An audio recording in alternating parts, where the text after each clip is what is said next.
Menarik 10.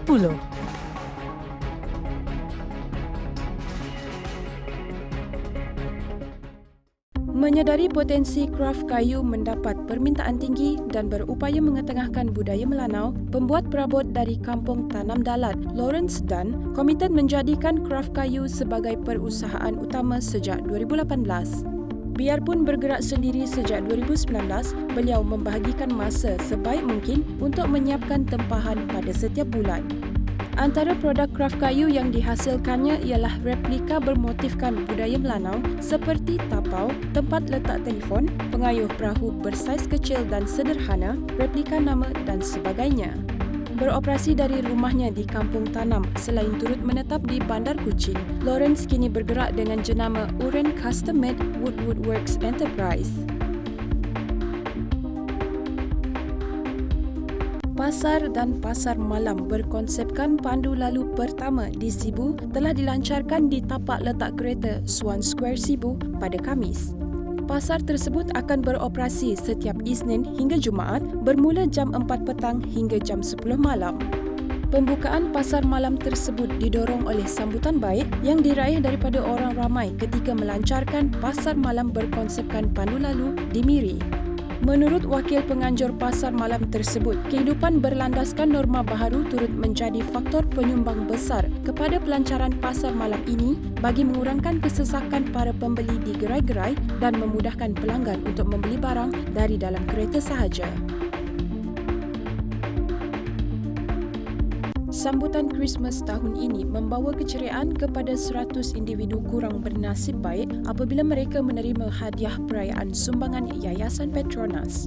Golongan tersebut merupakan anak yatim, warga emas dan orang kurang upaya OKU yang diraikan dalam satu majlis di Rumah Kebajikan St. Joseph di Jalan Transfer Georgetown. Ketua Petronas Wilayah Tengah dan Utara yang mewakili yayasan berkenaan berkata, program Sentuhan Kasih itu turut melibatkan kerjasama Petronas Dagangan Berhad. Program itu juga selaras agenda kelestarian Petronas dan Matlamat Pembangunan Lestari Pertubuhan Bangsa-Bangsa Bersatu PBB.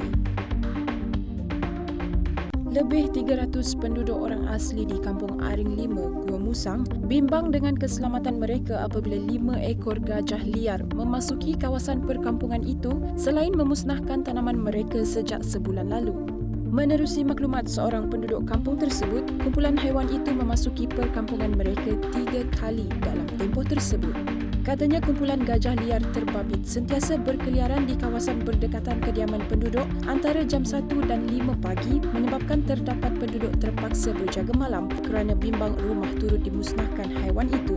Namun katanya lagi, setakat ini tiada kejadian tidak diingini terhadap penduduk, cuma tanaman seperti pokok pisang dan getah musnah dipijak dan dimakan gajah terbabit.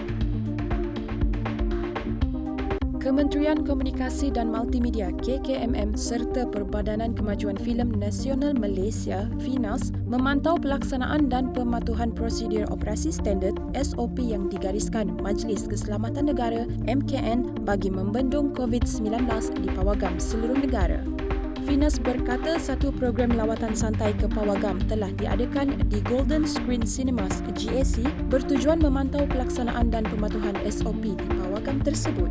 Program itu disempurnakan oleh Ketua Setiausaha KKMM Datuk Seri Muhammad Mentek dan turut disertai Timbalan Ketua Setiausaha Infrastruktur Telekomunikasi dan Ekonomi Digital KKMM Tan Chuan O serta Ketua Pegawai Eksekutif FINAS Ahmad Idham Ahmad Nazri. Menurut FINAS, sesi lawatan santai itu mampu mengukuhkan hubungan strategik antara KKMM, FINAS dan pemain industri pawagam dalam mendepani cabaran pemulihan ekonomi impak penularan COVID-19.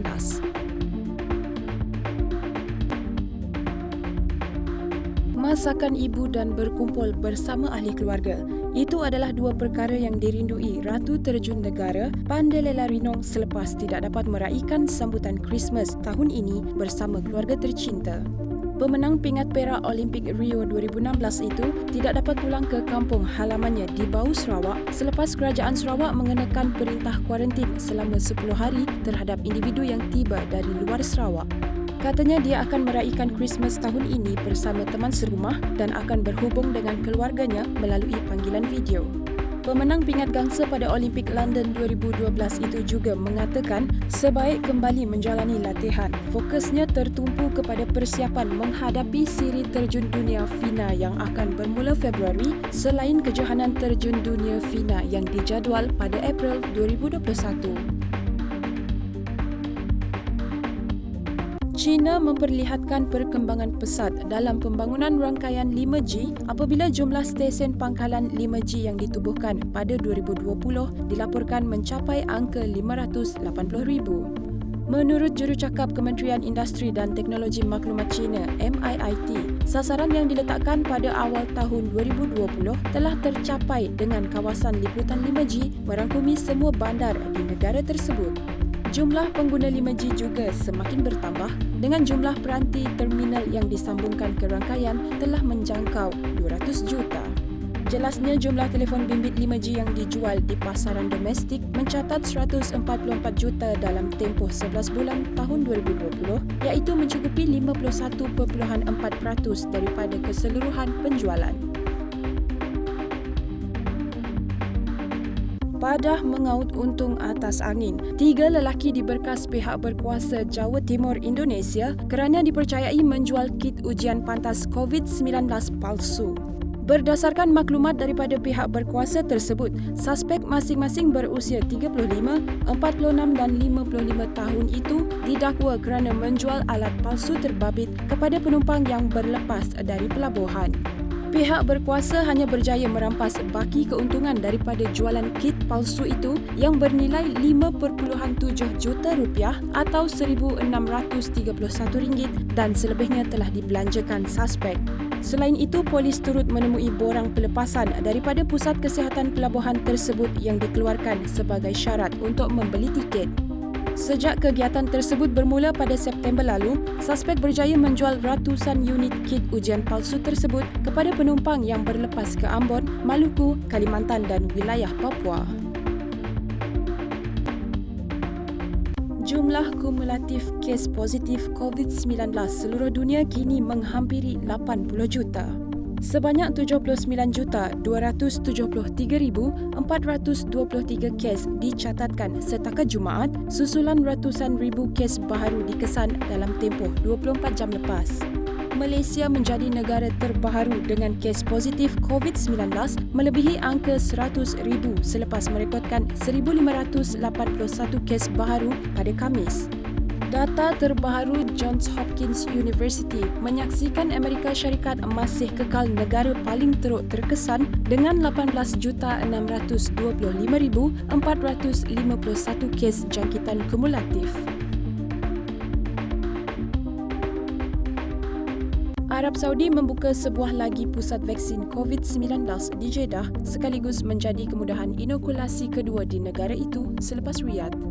Pusat vaksin tersebut dibuka di Terminal Selatan di lapangan terbang King Abdul Aziz yang direka bagi menampung kapasiti besar orang ramai secara teratur menerusi kemudahan 84 klinik dikendalikan kaki tangan pakar perubatan. Memetik laporan portal Arab News, pusat vaksin itu dijayakan dengan inisiatif pihak berkuasa penerbangan awam GACA dengan kerjasama Kementerian Kesihatan. Pembukaan pusat vaksin kedua ini sebagai usaha Kementerian Kesihatan untuk menyediakan perkhidmatan itu di kemudahan sama di seluruh wilayah. Menarik 10.